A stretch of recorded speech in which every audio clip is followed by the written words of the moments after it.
Friends అందరికీ hi అండి. ఈరోజు నేను చేయబోయే రెసిపీ ఏంటి ఫస్ట్ చూసేయండి.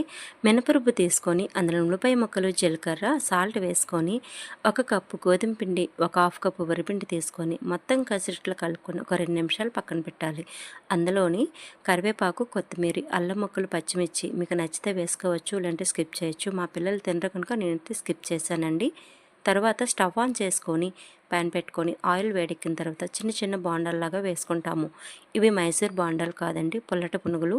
రుబ్బు నైటే నానబెట్టుకుంటే మార్నింగ్ కల్లా పులుస్తుంది కదా, అందుకు పుల్ల పుల్లగా పునుగులు కూడా చాలా టేస్ట్గా ఉంటాయి, పొంగుతాయి కూడా. ఎలాంటి పెరుగు, సోడా పొడి వేయకుండా చేశానండి, చాలా టేస్ట్గా ఉంటాయి. కొత్త వాళ్ళు చూస్తుంటే కనుక నా ఛానల్ సబ్స్క్రైబ్ చేసుకోండి, లైక్ చేయండి, షేర్ చేయండి. టమాటో చట్నీ చాలా టేస్ట్గా ఉంటుంది. నేనైతే కొబ్బరి చట్నీ చేశానండి, చాలా బాగుంటుంది.